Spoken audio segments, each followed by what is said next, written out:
Charles Soares, Mauá, aluno do Mauá, também pergunta para o Pulga.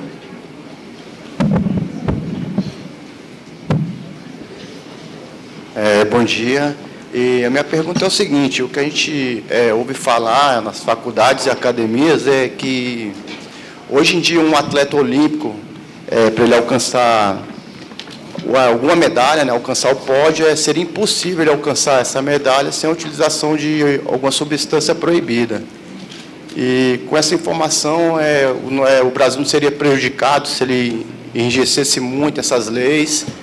E a gente ouve falar que tem até países, né, que até investem em pesquisa, né, e no desenvolvimento dessas substâncias.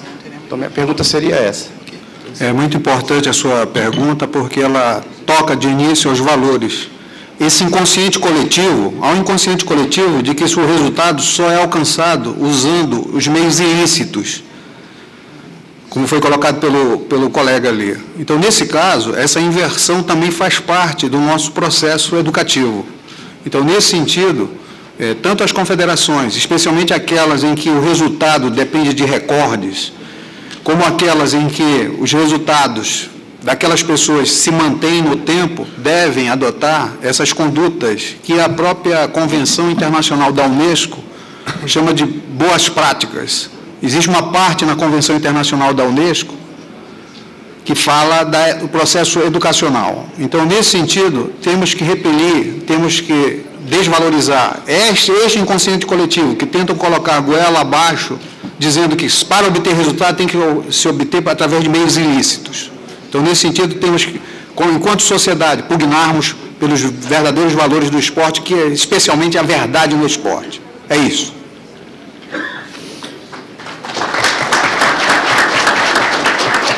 Doutora Marisabel Kowalski, da Universidade Federal de Viçosa. Bom dia. Eu trabalho com pesquisas também nessa área, e não só de doping, mas a construção da conduta esportiva e competitiva do brasileiro. Uma das questões que eu queria falar é a respeito dessa questão das drogas lícitas e o legado que está sendo deixado. É um legado muito perigoso.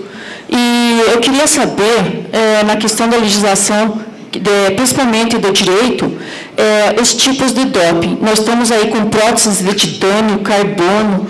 Uma legislação pode vir impedir esse tipo? Que tipo de prótese nós podemos usar? Os melhoramentos genéticos, como impedir, como fazer essa eleição do que é doping, do que não é? Qual tipo de alteração? Outra questão também que a gente coloca é o exemplo do alcoolismo, a dependência química pós-performance. Nós temos aí problema de Sócrates, nós temos problemas aí de Garrincha, de outros atletas que morreram à míngua por não poder se controlar nessa dependência química.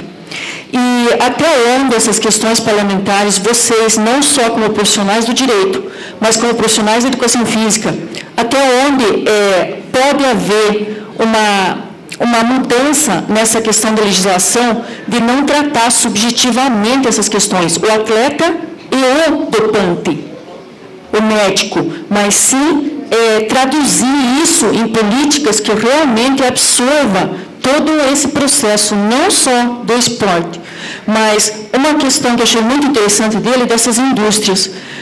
Se o Brasil não vai ser prejudicado, mas será que nós podemos reverter o que o Star Huber falou?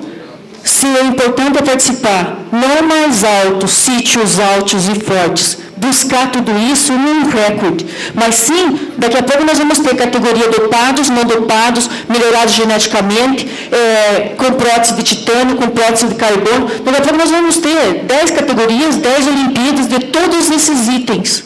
Quem é um ser humano normal permitido para participar de um evento esportivo? Como que nós podemos reverter esse sentido, dizer assim, eu posso participar de uma Olimpíada porque eu não sou dopado? Então, esse é o desafio. César, começando. Eu posso falar sobre o alcoolismo e a questão das drogas sociais.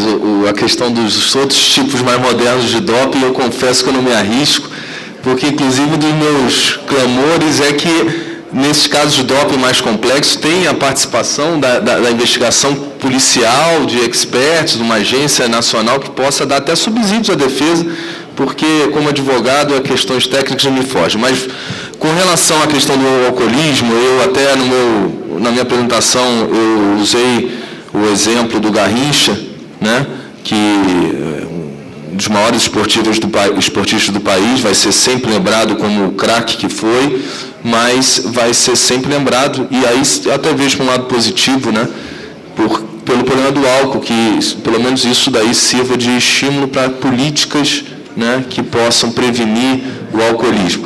O álcool, pela relação de substâncias proibidas, ele é uma substância proibida, mas não em todos os esportes, né? Então,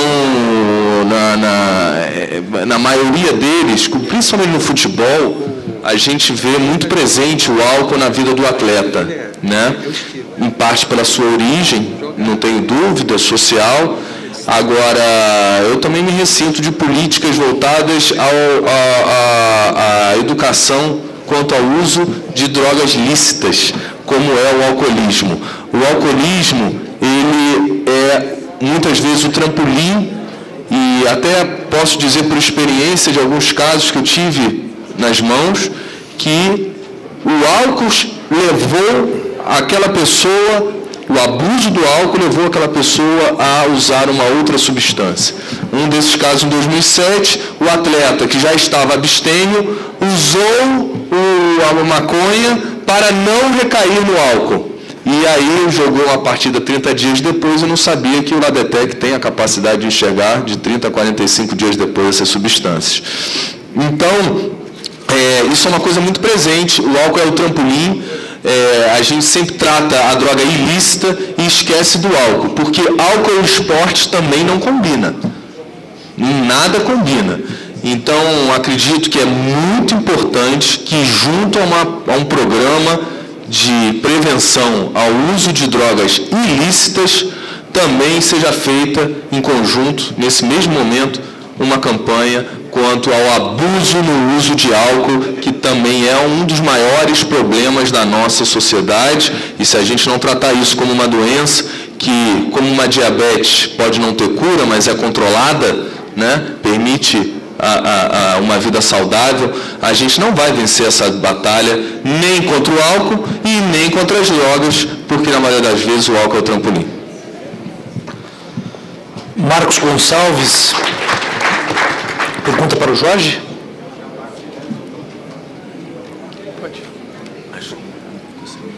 Boa tarde a todos que aqui estão.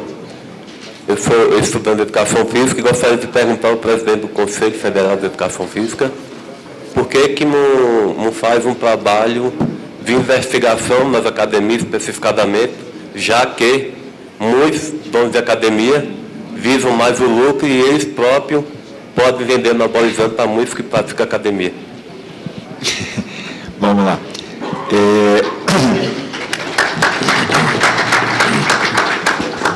Aqui está sendo tratado, aqui está sendo dado o trato aqui, academias como sendo uma situação abrangente.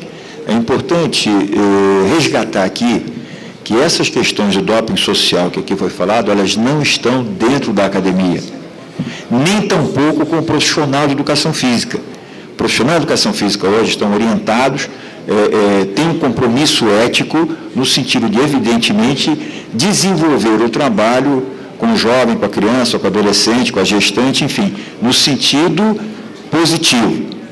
Infelizmente, essa ingestão dessas drogas anabolizantes, elas são extra-academia, evidentemente acaba aparecendo na academia, porque depois ele vai malhar na academia, mas ela é extra-academia, ela é lá fora.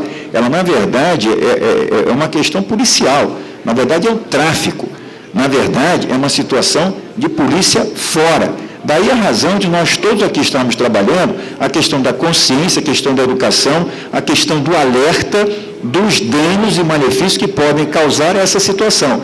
Mas é importante, a sua pergunta foi ótima, para deixar bem claro aqui para todos, de que ela não é apropriada da academia, a academia abomina isso, as academias não comungam com isso, evidentemente, são contra, e não permitem que isso aconteça dentro da academia, assim como os profissionais de educação física têm a responsabilidade de orientar também, ao perceber qualquer situação, chamando os pais, etc., para fazer acontecer. Então, é importante dizer isso.